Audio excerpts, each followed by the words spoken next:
Like we talked about in our locker room after the game ended, where obviously people were pretty disappointed in the outcome.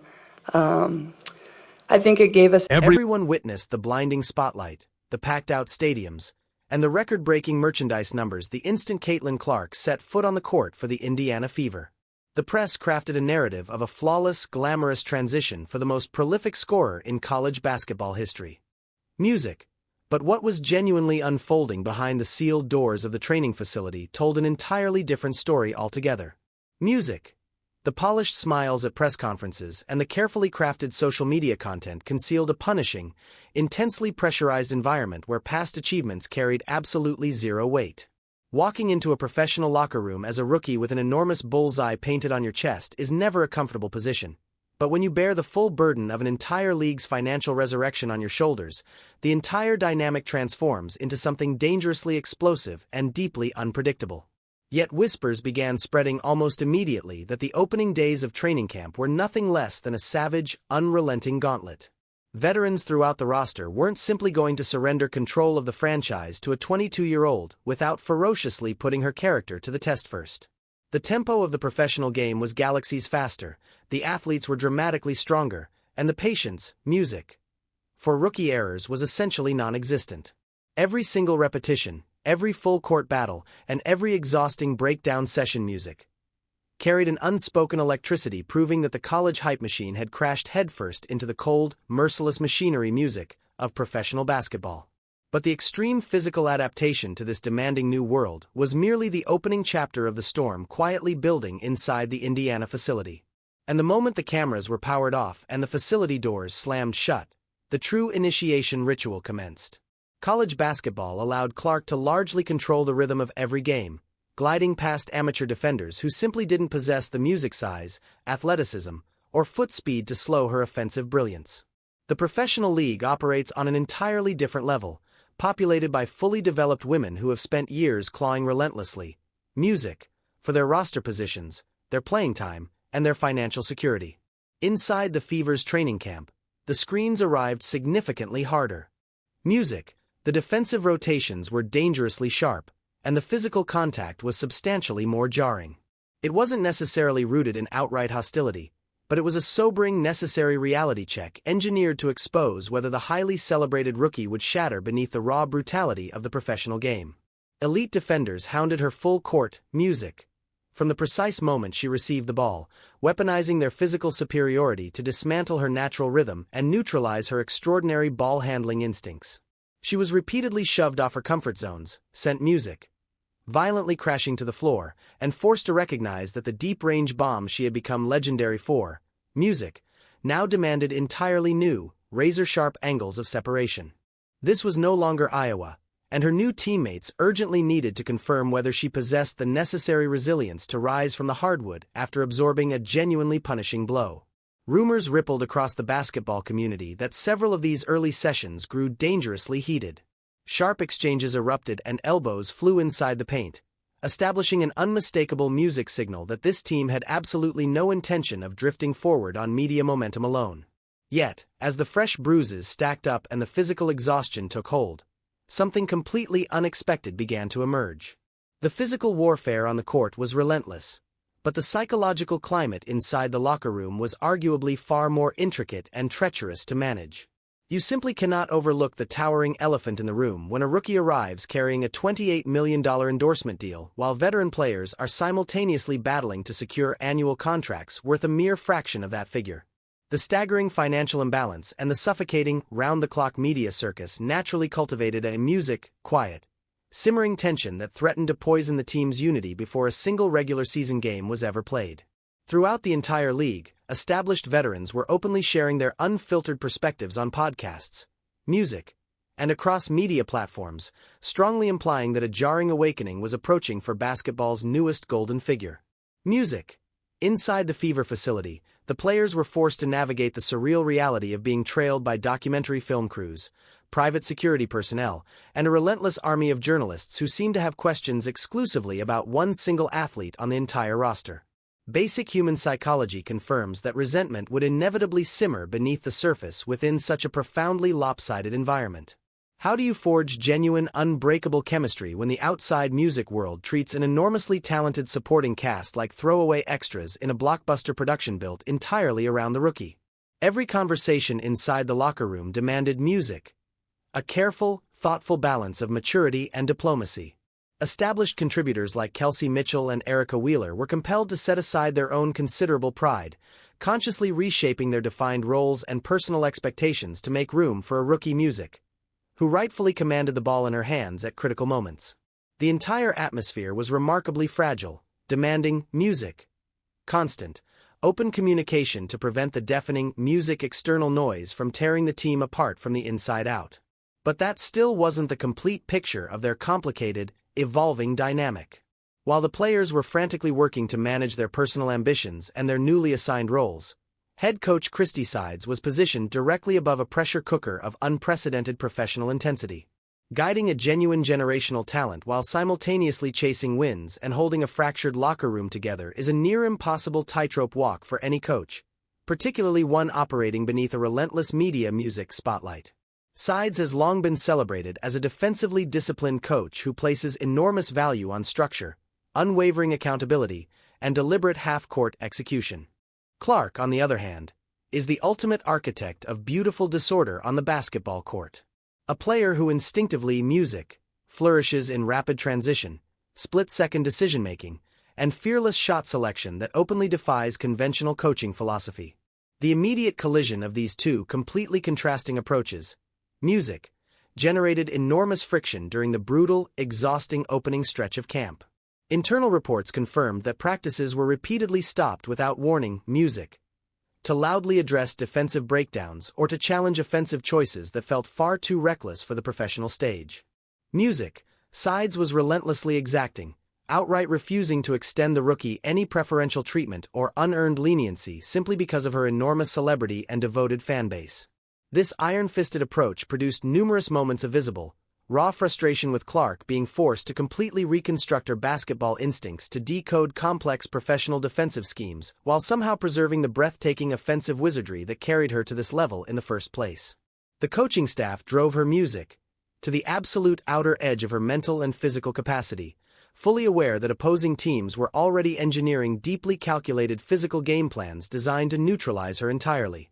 Here they had to methodically dismantle her collegiate tendencies and painstakingly reconstruct her identity as a professional point guard, a process that was draining, deeply emotional, and ferociously intense for every single person involved. And then, a thunderous piece of external news poured absolute gasoline directly onto the already burning fire. Right in the middle of finding her rhythm, and grinding through the turbulent early-season growing pains, the official Team USA Olympic roster was confidently announced to the world, and Caitlin's name was startlingly missing from the list entirely. The sports media detonated into complete pandemonium. Devoted fans absolutely lost all composure online, and endless, suffocating debates consumed every major sports network for music weeks without pause. But inside the tightly secured Fever facility, that perceived dismissal and outright disrespect functioned as an undeniable, explosive catalyst for transformation. If anyone on the selection committee believed the Olympic exclusion would fracture her resolve or push her toward withdrawal, they were catastrophically mistaken. It instead ignited a terrifying, laser-focused level of competitive fury that her teammates had simply never encountered before. Players and staff observed a distinct, unsettling shift in her entire demeanor during practice sessions. The light-hearted jokes and easy smiles faded considerably, swiftly replaced by a cold, methodical, and absolutely merciless competitive drive on the hardwood. She was no longer quietly absorbing the playbook from the background. She was on a calculated mission to systematically demolish the false perception that she wasn't prepared for the sport's absolute highest stage. Every single practice scrimmage instantly transformed into a high-stakes declaration game. She attacked the offensive end with relentless aggression, consistently challenging her teammates' physical limits and compelling them to match her dramatically elevated and seemingly unstoppable motor. The quiet, burning fury of being overlooked for the national program was funneled entirely into her obsessive, detail-oriented preparation. Effectively dragging the entire Fever roster to raise their individual standards just to survive her newly unleashed aggression. The daily intensity inside the gym exploded to previously unseen heights, converting routine everyday drills into fiercely competitive, all-out warfare. The very same veterans who originally stress-tested her upon her arrival music were now finding themselves frantically struggling to stay in front of a rookie who was competing with a massive, immovable chip embedded permanently on her shoulder. And what unfolded next would leave everyone observing the situation in a state of complete disbelief. The shared agony of these relentless practices and the punishing music, non-stop media glare ultimately began to forge a genuine, unshakable brotherhood among the players.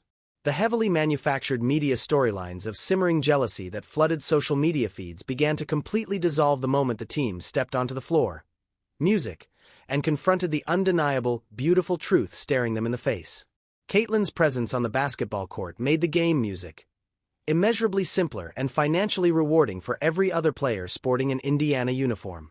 Music, Aliyah Boston, the reigning and universally respected Rookie of the Year, initially appeared hesitant, music, and visibly disconnected, desperately struggling to rediscover her natural rhythm alongside a heavily ball-dominant offensive engine. The mounting pressure grew overwhelming, and Boston was eventually forced to delete her social media applications entirely just to escape the toxic, relentless criticism pouring in from demanding fans.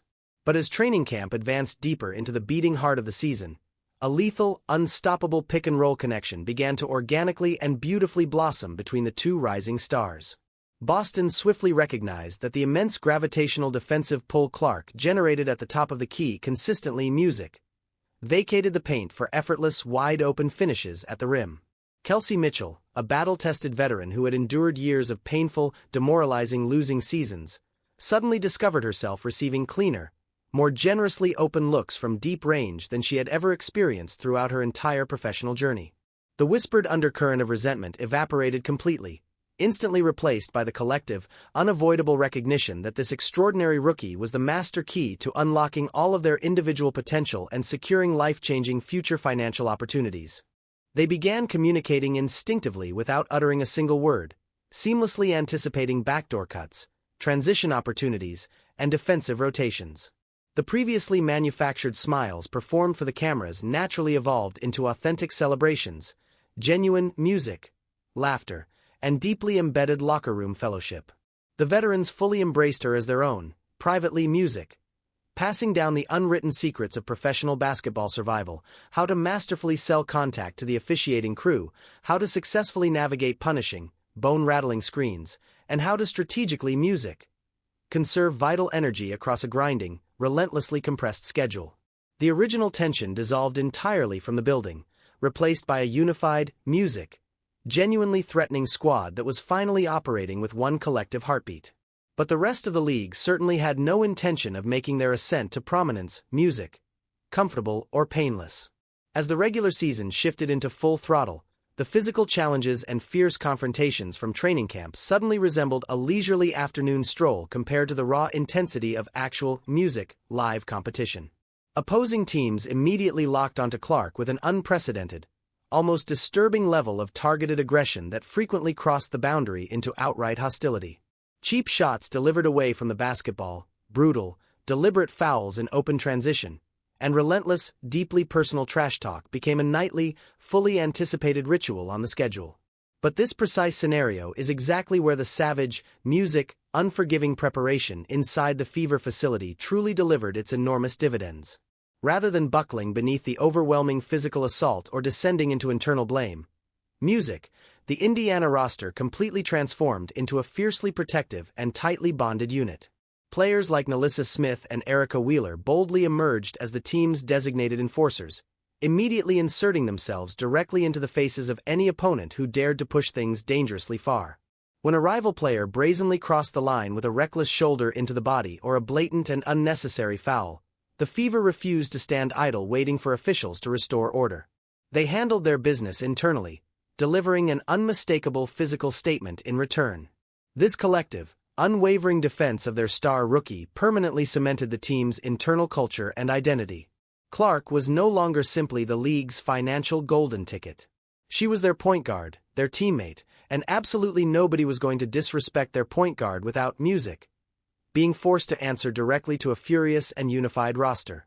This seismic dynamic shift fundamentally altered the complete identity and hard-earned reputation of the Indiana Fever organization.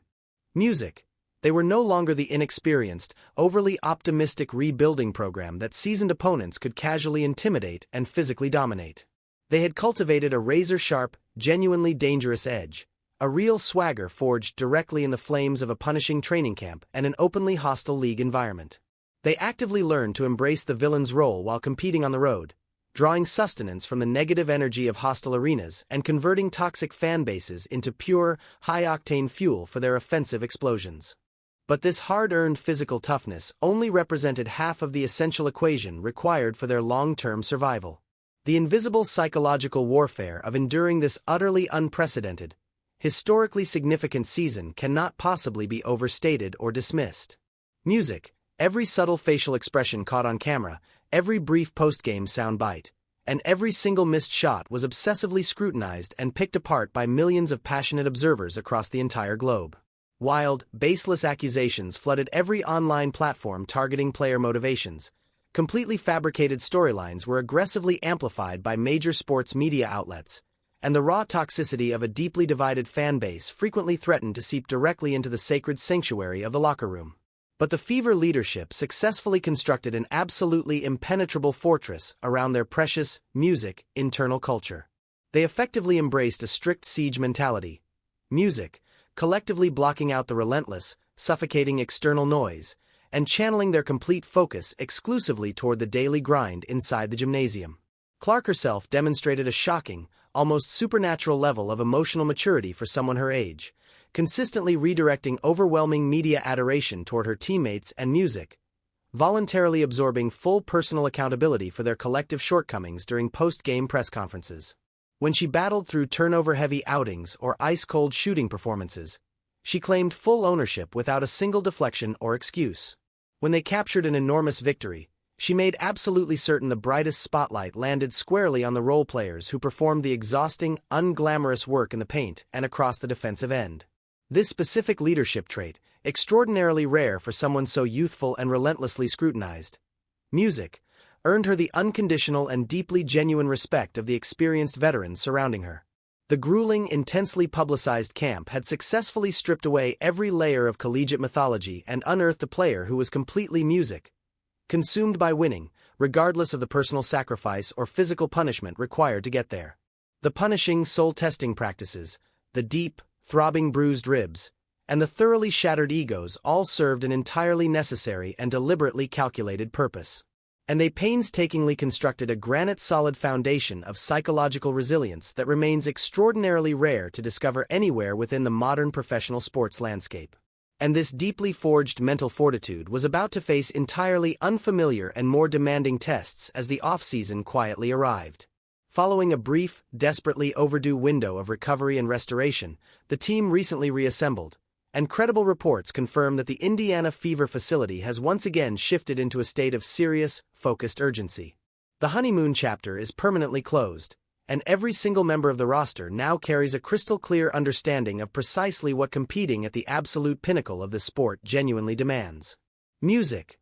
They are no longer starry-eyed prospects or weathered veterans searching desperately for their footing. They are a battle-hardened, music, deeply unified force carrying enormous, league-wide expectations loaded squarely onto their collective shoulders. The most recent practice sessions have reportedly transformed from a basic evaluation platform for a promising rookie music into a finely calibrated, devastatingly lethal